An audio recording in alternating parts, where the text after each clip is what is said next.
एक और अत्याधिक प्रेम है, दूसरी ओर उच्च कोटि का त्याग है। अभी आपने ये चित्र देखा, भावना से कर्तव्य ऊंचा है, इस कथन को साक्षात करते हुए प्रभु राम, लक्ष्मण एवं मातेश्वरी सीता वन को प्रस्थान कर चुके हैं। ये नौबत क्यों आई है? जो दिखाई देता है भक्तजनों, हर चीज के पीछे तो परमेश्वर का हाथ है, उसकी अपनी रचना है, उसकी अपनी इच्छा है। वह बात थोड़े समय के लिए भूल के जो दिखाई देता है, जो पड़ा है, उसके अनुसार ये परिणाम, ये नौबत क्यों आई है? यही कहना होगा ना। कोई कितना भी धैर्यवान क्यों ना हो, कोई कितना भी नीतिज्ञ क्यों ना हो, सदाचारी क्यों ना हो, गुरु भक्त भी क्यों ना हो, विद्वान क्यों ना हो, ज्ञानी क्यों ना हो, धर्माचरण भी करने वाला क्यों ना हो, बहुत कुछ जानने वाला भी हो, सब कुछ जानने पहचानने वाला हो, अनुभवी हो, सब कुछ भी हो, पर यदि कुसंग की घड़ी उसके ऊपर आ जाती है तो वह बच नहीं सकता। ये कुसंग थोड़ी देर के लिए अपना रंग, थोड़ी देर के लिए रह के अपना रंग चढ़ाए बिना नहीं रहता। इस कुसंग के कारण ही ये सब कुछ हुआ है। मंथरा के कुसंग ने मां कैकेयी की बुद्धि को भ्रष्ट कर दिया है, परिवर्तित कर दिया है, विकृत कर दिया है। मां कैकेयी स्वभाव से इस प्रकार की नहीं, राम को कहीं अधिक प्रेम करती है भरत की अपेक्षा। आज अचानक क्या हो गया है? आज राम में और भरत में उसे भेद लगने लग गया है। क्यों?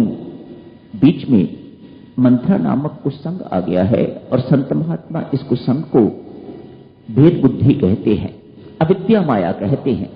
ये बीच में आ गई है, और इसमें आके तो दोनों में भेद डालने के लिए, दोनों में पृथकत्व डालने के लिए, अलगत्व डालने के लिए कुछ न कुछ छू मंत्र कर दिया है, दीक्षा दे दी है। कैकेयी को अपना अपना ही होता है और पराया पराया ही होता है। कैकेयी को दीक्षित कर दिया है।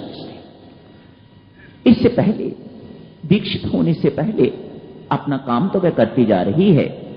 जैसे ही वह महल में प्रवेश करती है, कैकेयी सोई हुई है, जाके बहुत कुछ बताती है उसे, उठ नहीं तो जिंदगी भर सोई रहेगी, इत्यादि इत्यादि। जैसी महिलाएं बातें करती हैं वैसी ही उसने भी बात करी। कोई उस वक्त उसके ऊपर भी तो कोई बैठा हुआ है, उसको भी चलाने वाला। संभवतः करेंगे चर्चा इस बात की भी, कौन है सूत्रधार इस सब चीज के पीछे। मंथरा को कहती है कि कई खबरदार, यदि इससे आगे बोली तो मैं तेरी जबान काट दूंगी। मंथरा मन ही मन कहती है, यदि मैंने अपनी जबान तेरे मुख में न डाल दी तो मैं मंथरा नहीं। और वही उसने किया, अपनी जुबान उसने कैकेयी के मुख में डाल दी। अब मंथरा की वाणी जो है वह बोल रही है। पुनः कहूंगा, राजा अश्वपति की पुत्री कैकेयी स्वभाव से इतनी गंदी नहीं थी जितनी गंदी हो गई है मंथरा के कुसंग के कारण। कोई और कारण भी होंगे, पर स्पष्टया अभी तो यही दिखाई देता है, मंथरा का कुसंग। भक्तजनों, आप विश्वास कर सकते हो, कैकेयी जिस वक्त को भवन में है, उस वक्त उसने मंथरा के ही कपड़े पहने हुए थे। मानो अपना सब कुछ कितना कितना रंग चढ़ा दिया, अपना सारे का सारा रंग जो है वह कैकेयी के ऊपर चढ़ा दिया। मन भी रंग दिया, बुद्धि भी रंग दी, और शरीर भी उसका रंग दिया। अब कौन है बचाने वाला? रंग दिया, अब कौन है बचाने वाला? अयोध्या को संतों की नगरी कहा जाता है। यूं कहिएगा, यदि ये बात सत्य है तो एक असंत मंथरा नामक क्या कर सकता है? तुलसीदास कहते हैं नहीं, इस बात की चिंता, इस बात का कभी ध्यान न देना कि एक असंत क्या कर सकता है। वह उदाहरण देते हैं 5 बातों के लिए। इनको कभी जिंदगी में छोटा नहीं मानना, रोग को कभी छोटा नहीं मानना, पाप को कभी छोटा नहीं मानना, अग्नि को कभी छोटा नहीं मानना, रोग को कभी छोटा नहीं मानना, शत्रु को कभी छोटा नहीं मानना, एवं सांप को कभी छोटा, बिच्छू को कभी छोटा नहीं मानना। ठीक इसी प्रकार से मंथरा भले ही सारी अयोध्या में एक ही असंत है, पर उसने अपना काम तो करके दिखा दिया, उसने अपनी असंताई जो है दिखा दी। कभी ऐसा नहीं मानना। आखिर क्या किया है उसने? पुनः आपको याद दिला दूं, ये भेद बुद्धि जो है वह थोड़े समय के लिए उदाहरणों से स्पष्ट करता हुआ आपकी सेवा में इस प्रकार से कहता हूं। जैसे यूं कहें, हम हांसी के हैं, ये दिल्ली के हैं, हम जालंधर के हैं, ये कलकत्ता के हैं, इसे भेद बुद्धि कहा जाता है।